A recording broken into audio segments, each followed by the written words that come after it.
ये मेरे दोस्तों, आपका स्वागत है हमारे YouTube चैनल पर। सभी के मंगल की कामना करते हुए आइए शुरू करते हैं।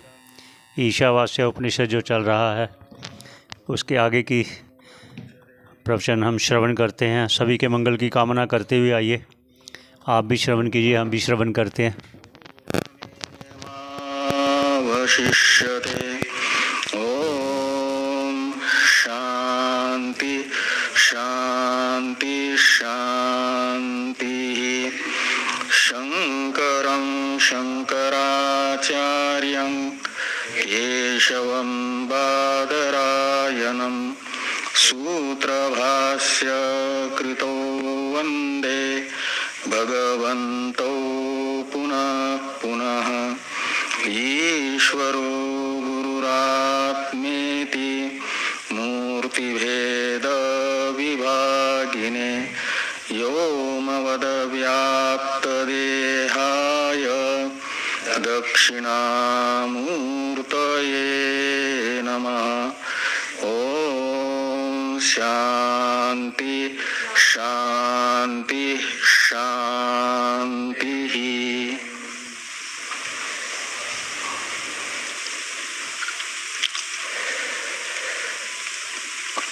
शुक्ल यजुर्वेदीय संहिता भाग के 40वें अध्यायात्मक ईशावास्योपनिषद के 14वें मंत्र की चर्चा हम लोग मूल की कर चुके हैं।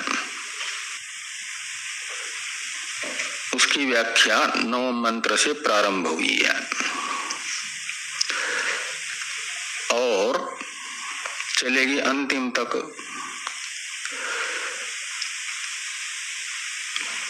प्रथम मंत्र ज्ञान निष्ठा रूप साधन को बताता है और द्वितीय मंत्र ईशावास्योपनिषद का कर्म निष्ठात्मक जो साधन है उसे बताता है। और इन दोनों साधनों का व्याख्यान करने के लिए अवान्तर 2 प्रकरण व्याख्यानात्मक तृतीय मंत्र से प्रारंभ हुए। एक अवान्तर प्रकरण हुआ तृतीय मंत्र से अष्टम मंत्र तक ज्ञान निष्ठा का प्रतिपादक। ज्ञान निष्ठा है ज्ञान के अंतरंग साधन श्रवण मनन निधिध्यासन। और अधिकारी भेद से ये 3 साधन है। किसी उत्तम अधिकारी को केवल श्रवण मात्र से ही अहम ब्रह्मास्मि ऐसा साक्षात्कार हो जाता है, जिसके चित्त में मनन और निधिध्यासन निवर्त्य दोष नहीं है, उसे उत्तम अधिकारी कहा गया। श्रवण मात्र से ही उसे हो जाएगा अहम ब्रह्मास्मि यह बोध। और बाकी को मनन निवर्त्य दोष से युक्त को मनन भी करना होगा, निधिध्यासन भी करना होगा। वो मनन निधिध्यासन रूप साधन भी आवश्यक है और उसका फल आत्म साक्षात्कार और आत्म साक्षात्कार का फल समूल बंध की निवृत्ति रूप मोक्ष। ये सारी चर्चा तृतीय मंत्र से लेकर के अष्टम मंत्र तक के प्रकरण से हुई और 9वें मंत्र से कर्मनिष्ठा रूप साधन को सूत्र रूप से जिस द्वितीय मंत्र ने बताया उसका व्याख्यान प्रारंभ हो रहा है।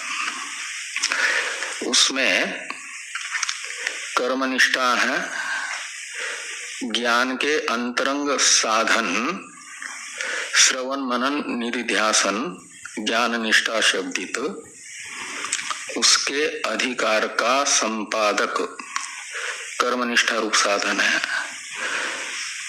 कर्मनिष्ठा से यानी कर्मानुष्ठान से क्या होगा कि मल विक्षेप राहित्य सिद्ध होगा, और मल विक्षेप रहित चित्त वाला जो मनुष्य उसे माना जाता है वह शुद्ध चित्त तथा स्थिर चित्त होने से साधन चतुष्टय संपन्न हो जाता है। शुद्ध चित्त में नित्यानित्य वस्तु विवेक पूर्वक अनित्य कर्म फलभूत विषयों के प्रति वैराग्य, शम दमादि षट संपत्ति तथा मुमुक्षा, ये अंतःकरण के धर्म प्रकट होते हैं शुद्ध तथा स्थिर चित्त में। और ये धर्म जिस अंतःकरण में है उसे माना जाता है साधन चतुष्टय संपन्न अधिकारी, वो है ज्ञान निष्ठा का अधिकारी।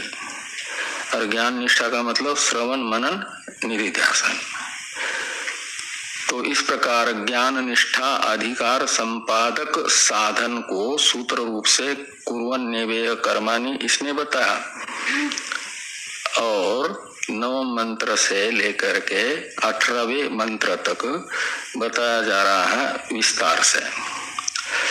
अब ये कर्म उपासनाएं दो प्रकार से होती है। यदि मलिन चित्त है और